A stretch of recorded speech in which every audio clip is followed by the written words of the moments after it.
Hi, Penny Carlson from Topics in Digital Photography. This video is part of a 3-video series. So if you haven't done so already, you should watch the video on organizing your photos using Adobe Bridge. In this video, we're going to show you how to post-process your photo using just Adobe Camera Raw.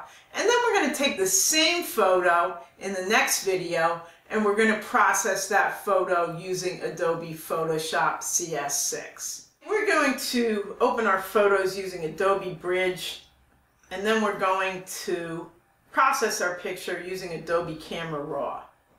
Now I prefer Lightroom, which has the same functions as Adobe Bridge and Adobe Camera Raw. But Lightroom is a separate program that you would have to buy, whereas Adobe Bridge and Adobe Camera Raw come with Photoshop. So that's the main advantage to using Adobe Bridge and Adobe Camera Raw. Lightroom is a better program with more functions, but truthfully, you can do most of the things that Lightroom does by using Adobe Camera Raw. Okay, so we're going to access our photos in Adobe Camera Raw through Adobe Bridge. I've actually got the photo that I'm going to use for these examples up on eCollege, so you can download that photo if you want. Let's show you where it is on eCollege. If you go up to Document Sharing, look for Hellier Woods Practice Photo for weeks 7 and 8, and you can download that photograph and you can work along with me. I'm going to use the same photo for both Adobe Camera Raw, the extra video I do with Lightroom, and the video I do with Adobe Photoshop. Alright, so let's take eCollege down and we'll go into Bridge. I've got the photos that I'm working on with this class in a collection, but if you've downloaded the photo and you want to follow along with me, you're going to have to find where you saved it on your desktop. And it's a good idea to make a copy of the photo. I have two copies in this folder so we can look at the before and after shot. To make a copy of the folder, you simply want to click on it and go File, Copy To, and you can put it in your pictures or maybe in your documents. I'm going to put it in my documents. I've already done this, so I'm just going to replace it. I've got an extra copy of it there in case I need to go back to it. And then if I want to take that copy and move it back into my collection so I can compare it later, I can also do that. First, we're going to fix our photo using Adobe Camera Raw. Then we're going to do the same thing using Adobe Photoshop. So if you just double click on this picture, the default is going to be to bring this photo up in Photoshop. If you want to bring it up in Adobe Camera Raw, you can either right click and then open in Camera Raw, or you can go up to your File menu and open in Camera Raw. Okay, so we've got this photo, and it's not a very good photo, and I chose this photo to show you how much you can really do with your post-processing. We're going to make this look like a pretty decent photo. You notice there's no details in this photo. Everything pretty much looks like a shadow, but the details are there. Photoshop gets a bad rap, but we're going to make this photo look more like what I actually saw that day. So sometimes when we're fooling with a photo in Photoshop or doing some post-processing in Adobe Camera Raw or Adobe Lightroom, we're actually producing a photo that's a better representation of the scene that we viewed than what we got straight out of the camera. Adobe Camera Raw has several different areas you can work on, and the default will be this basic mode, and that's where we're going to work. But you can see there's a number of different menus, and we'll cover some of them after we go through the basic mode. This picture is terribly underexposed, and a good place to start whenever you go into a post-processing program of any kind is to just hit the auto and see what happens. We can see just hitting that auto mode brought up our exposure and made our photo look a bit better. Now I'm going to mess with these sliders to make my photograph look better. For the most part, there is no real formula on where exactly to put the sliders. You're the artist. You want to concentrate on what looks good to you and either what you feel is a good representation of the scene you saw on the day you took the photo, or what you want to convey as an artist. So this is my starting point, and I think I like my pictures to be a little bit more contrasty. So I think I'm going to put the contrast back to 0. And we can see if we take the contrast all the way down, we get this look. If we take it all the way up, it kind of darkens it a bit. Now one key with these sliders, if you want to go back to the default, if you just double left click, see it brings it back to 0. And maybe I'll bring it down just a touch beyond that. Okay, the next thing we're going to do is fool with our shadows and highlights. A lot of landscape photographers like to bring their highlights all the way down and their shadows all the way up. And you can especially see that bringing the shadows up worked miracles on this particular picture. We get details that we didn't even know existed in the photograph. In fact, it was hard to even tell that this was a photo of flowers.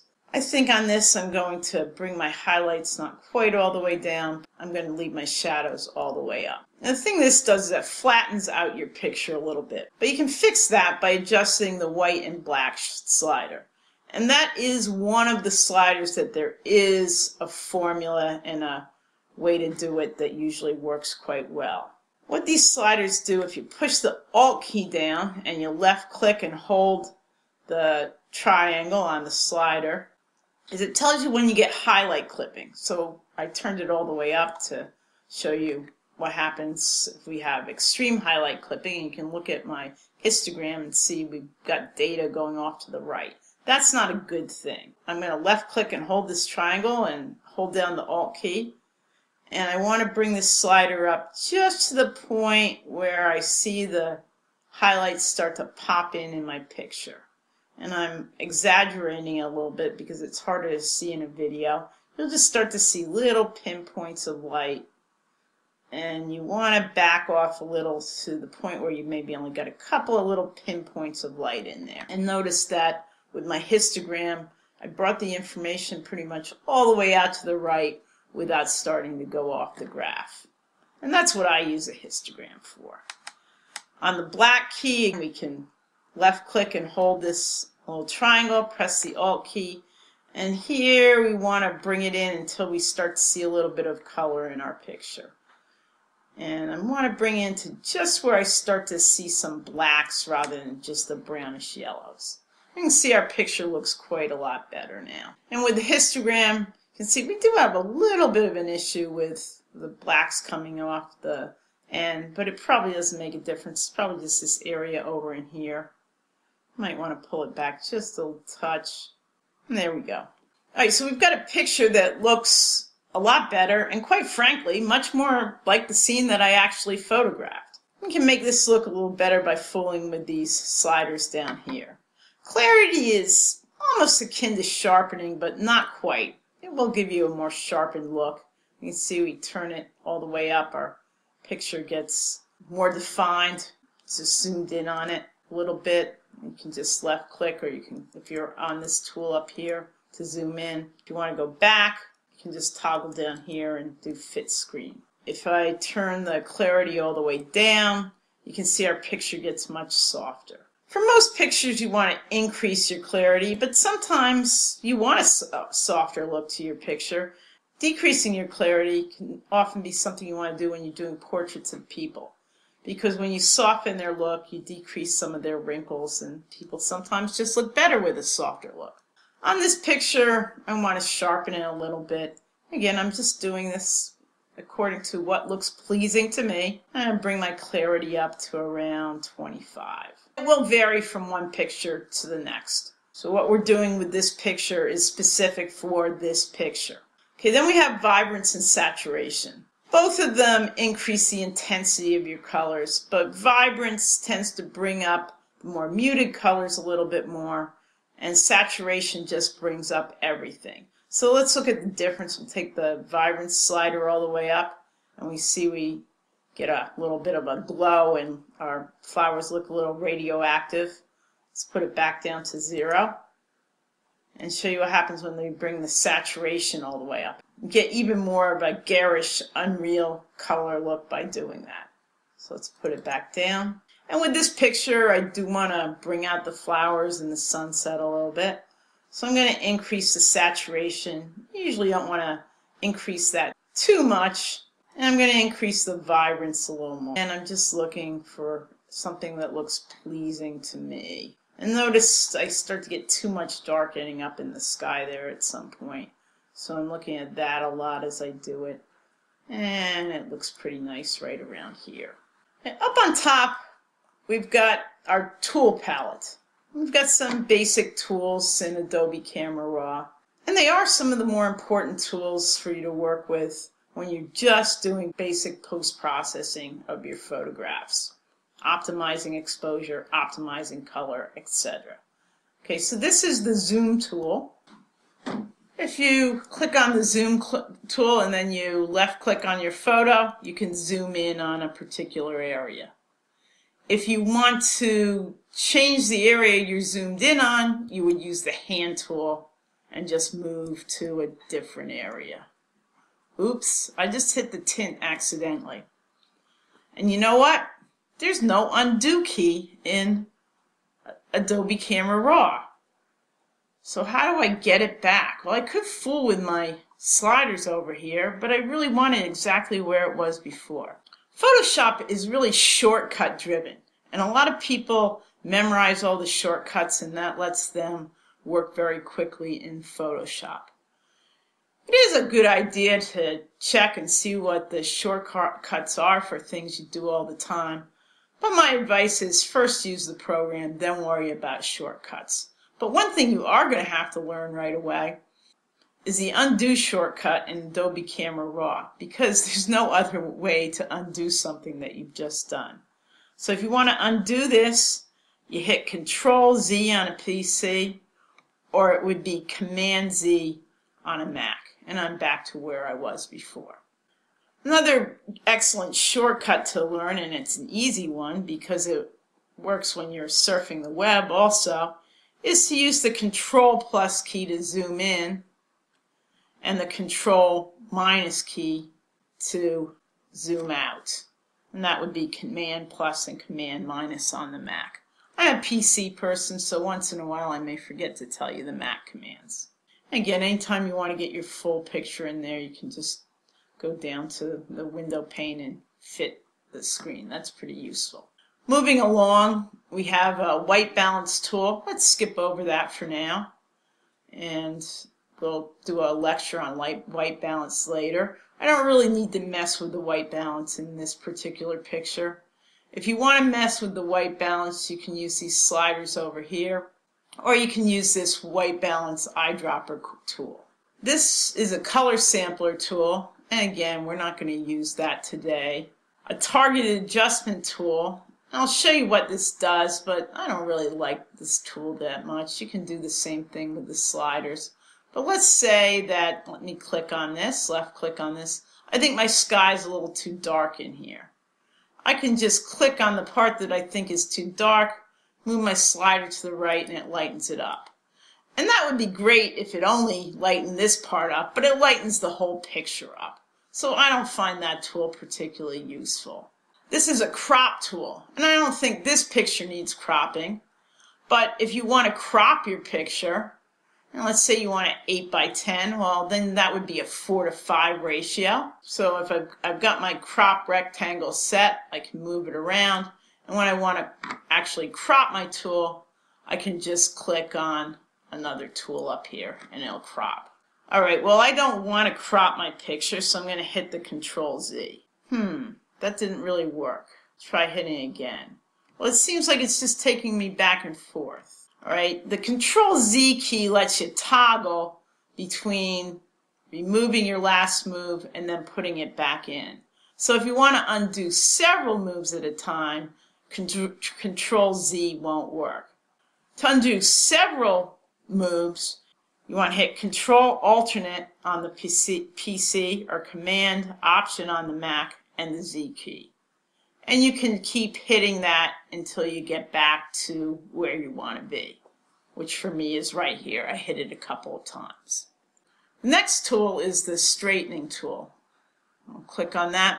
My picture doesn't really need straightening, but if you were a little bit crooked when you took the picture, you can use this straightening tool and find a nice flat line, which I don't really have in here. Often the horizon we can try in here, or perhaps a roof line or a fence line, and just run this straightening tool across it and it'll straighten your picture.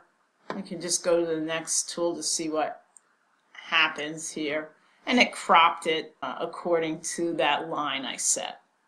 Let's hit my Control-Z key again to get back to where I was, and we'll move on. Obviously, I'm not going to do any red eye removal in a landscape photograph, but that can be a very useful tool, and you'll figure out how to use it on your own, I think.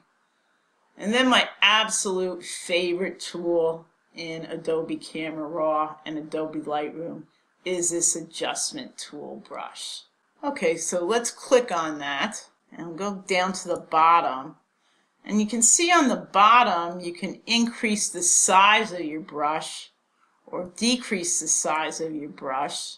I want to make this pretty small for what I'm going to do. You can change your flow and your density. So I want to do some real subtle stuff in here. A flow of 50% is pretty good. It is cumulative if you go back and forth. And the feathering will, you can see with this brush that we've got kind of a bullseye. In between the dotted line and the hard line, you're going to feather whatever you select. So I'm going to start selecting now. What I want to do is bring out a little bit more color in where the sun is setting across the horizon. Okay, so this is a good brush size. And I don't have anything set in here, and watch what happens when I try to do something. It tells me I have to set one of my adjustments. So what I want to actually do is bring up the, I'm not clicking and holding right now, so I'm not doing anything. I'm just showing you the area. I want to bring up that red glow in the sunset just a little bit. I know some people ask, how do we do a sunset picture? Well, a lot of doing a sunset picture is intensifying some of the colors in your post-processing. So let's bring up the saturation a little bit. And we're just going to go over this area in the sky. I want to make it pretty subtle. I don't want to bring it up a lot. Okay, I'm just increasing the saturation along the skyline. I don't really have to be all that careful about getting the plants in there because it won't hurt to increase the saturation a little bit. And I'm being pretty subtle. Now, let me just show you something. Once you've actually made your selection, you can actually move your sliders to see what looks best and see if I want to really saturate that area. And it really doesn't even look too bad. I can bring the saturation all the way up. And if I wanted to make it look not like a sunset, I could bring it all the way down. So I'm going to just look for where I got a little bit more of a sun glow in there. And that looks pretty good. If I wanted to, I could also increase the saturation in my flowers a little bit. So my picture's looking pretty good. And let's get out of our adjustment brush. And again, if you just click on another tool, it takes you out of there. The next tool is the graduated filter. This is a great tool to darken your skies, but I don't want to darken this sky. So let's save that for another time. Let's go back to that spot removal tool now and show you how that works. I actually prefer to remove spots and things like that unless they're very small in Photoshop. And I will move back and forth between the two programs. With me, it would be Lightroom rather than Adobe Camera Raw, but they do the same things, and Photoshop, depending on what I want to do. In this particular photo, I have a little spot right up here, and I've also got a lot of darkening in this one corner. I've got some darkening in this corner, but I'm going to show you another way to fix that. I'm going to use this spot removal tool to get rid of this little spot up here, which may have been something on my sensor, and to get rid of this darkening in the corner up here. Whenever you have a spot that you want to get rid of in your photo, you want to make the radius of your spot removal tool just a little bit bigger than the spot you want to remove. So let's concentrate on this one first. That looks about right. and you click on it, you left click on it, and it will actually select an area that it thinks is a good place to replace that little spot in the sky. You can move that area if you want. And since I have a problem with darkening over to the right, I'd rather have it replace it over to the left. Now if you put it down here, let's show you what happens. Notice how that spot gets yellow, and that doesn't really work. So let's hit the Control Z, and let's move it over to here. That's our replacement spot, and that's probably good. Now I'm going to make the radius just a little bit bigger. And you can see one of the issues, and this is why I like Photoshop better than Adobe Camera Raw or Lightroom for doing major spot removals, is that it made the one that I just did bigger. Now I'll click on this little darkened area, and I think the spot it chose is pretty good. I'm going to go out further just to show you. And then I'm done. Click on any other tool. You can see what happened in there. I've got a little bit of a spot in here. I find that when I try to mess with this stuff in Adobe Camera Raw, sometimes end up causing more problems. But let's look now. Okay, that looks perfect.